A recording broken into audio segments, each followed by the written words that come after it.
tinanggal na rin yan.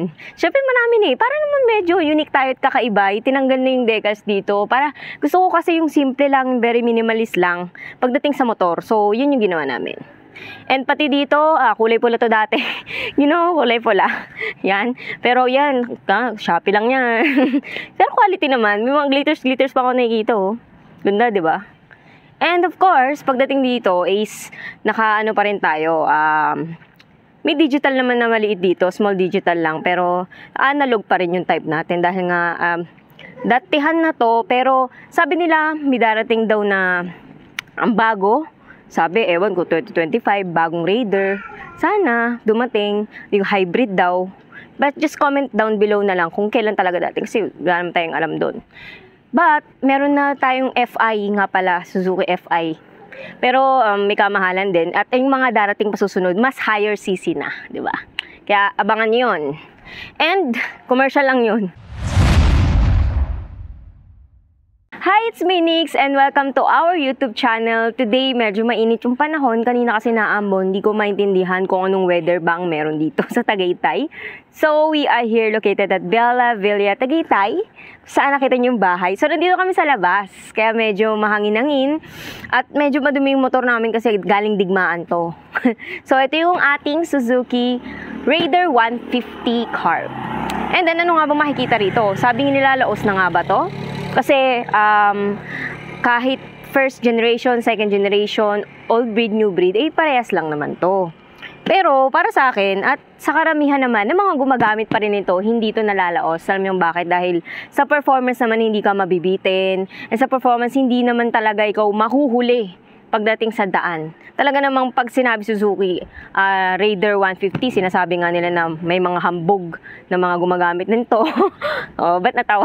Di ba may mga hambog at saka meron tinatawag na masyadong galit daw. Pero hindi nila naiintindihan na ganito talaga, kinre 8, ganito talaga gawa tong Raider 150 natin. So, marami nang napalitan dito pero hindi naman lahat. Babanggitin ko lang isa-isa, syempre. Ang mga napalitan lang dito yung seats natin kasi nga mahirap pag long ride. You know why? Kasi ang sakit niya sa puwet. Karamihan naman, marami ding nagsasabi, nagbablog na kapag long ride. Pero kung mabilisan at dyan ka lang naman, okay lang sana yung flat seat. Pero to, yan, meron pa tayo ditong division na tinatawag natin. Pero para sa ating driver, syempre, makapahinga. Tapos ito para sa betlog. Betlog. Ang social ko dun. Ayan, sa seats. And then, what else? Yung chain cover natin. Ayan, napalitan na rin. And yung ating, meron na tayong nilagay dito na mini driving light. Yan. Ito, maganda talaga to, di ba? Para added light. Syempre, lalo na sa mga madidilim na daan. And yung ating, what else? Gold bolts, meron na rin tayo. Yan, may gold bolts na rin tayo dito. Yung grip nga pala natin, napalitan na rin kasi mahirap yung grip niya na syempre ito talaga ang nagdadala rin kasi baka mangalay yung mga kamay nyo. So, dapat maganda yung ating hand grip, di ba, makapit. Pero ayan, natanggal. Di ko alam kung saan napunta yung bar end din to ewan ko ba. Yung brake hose natin, yung air cooler, yan. Bakit? Tama naman, air cooler cover. And syempre may nilagay na rin tayong pakita nyo na lang kasi yung caliper natin. Ayan. Yan, pakita mo. Alright. Side mirror, yan. Diba? Angas na. Siyempre, dapat yung katamtaman lang. Di sobrang laki. Ayoko nung parang tutubi. Ayoko nung mga ganun. And, eto nga pala, yung ating tinatawag dito, TTGR. Tama naman. Double TGR. Yan, yung ating suspension. Pero kalaunan soon papalitan din natin yan para hindi matadtad at saka mas okay, 'di ba, sa daan. Well, nakikita niyo naman yung forma dito. And baka nagtataka kayo, baka nawala na yung decals. Tinanggal na rin yan. Syempre marami para naman medyo unique tayo at kakaiba, tinanggal na yung decals dito. Para gusto ko kasi yung simple lang, very minimalist lang pagdating sa motor. So, yun yung ginawa namin. And pati dito, kulay pula to dati. Kulay pula. Yan. Pero yan, Shopee lang yan. Pero quality naman. May mga glitters pa ako nakikita, oh. Ganda, di ba? And of course, pagdating dito is naka pa rin tayo. May digital naman na maliit dito, small digital lang. Pero analog pa rin yung type natin dahil nga datihan na to. Pero sabi nila, may darating daw na ang bago. Sabi, ewan ko, 2025, bagong Raider. Sana, dumating, yung hybrid daw. But just comment down below na lang kung kailan talaga dating. Kasi wala naman tayong alam doon. But, meron na tayong FI nga pala, Suzuki FI. Pero, may kamahalan din. At yung mga darating pa susunod, mas higher CC na, di ba? Kaya, abangan nyo yun.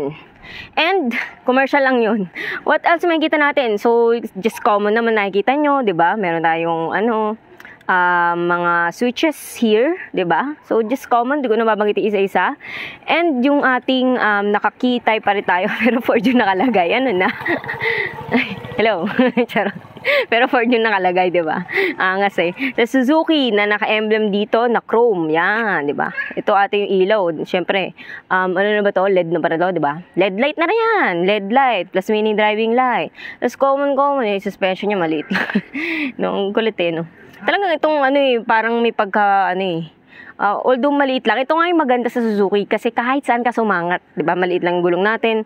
Talagang madali lang siyang isangat kahit saan eh. Kung lalo na traffic dito sa Pinas, kayang-kaya yan, singit-singit lang. And then yung ating gulong, yan, luman. Ha? Maliit lang, di ko alam kung anong size na itong gulong na to eh. Ha? Maliit lang yun. Tapos, yan, nakita nyo naman, gusto ko nga rin palitan yung mags nito eh, di ba? Nakita nyo dati kay Soul, pinalitan yun. Ito, red, di pa napapalitan to. Sana mapalitan, ganun. Yan, to, disc brake to. Yan. Kakaiba yung disc brake niya, no? Talagang bilog na bilog lang. Wala, napansin ko lang naman. Tapos, ayun, Nissin pa rin. Di mo mawala yun. Ganun naman palagi. Nissin, caliper. Tapos yan. And then yung ating muffler, di ba?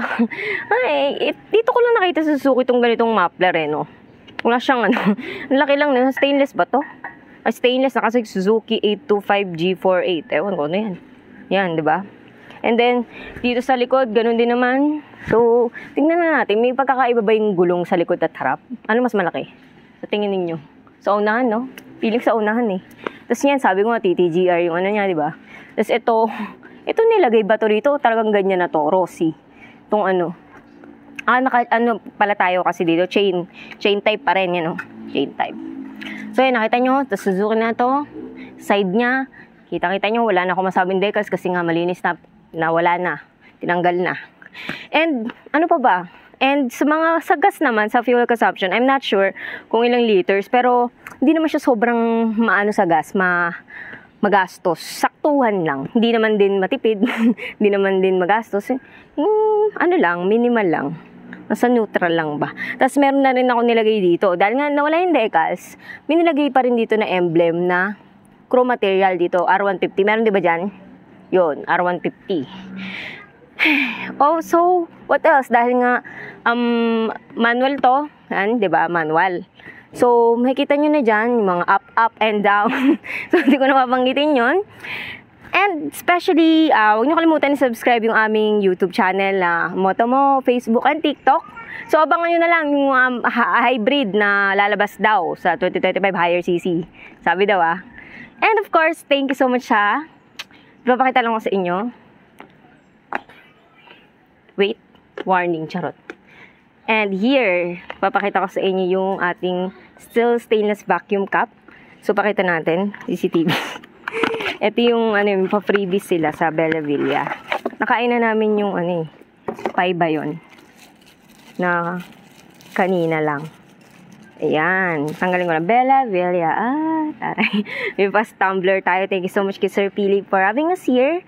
And sa free staycation. So, abangan nyo yung videos namin. Lalabas din namin yung vlog namin sa tour dito sa staycation namin. Alright? And thank you once again and see you on our next vids. Bye!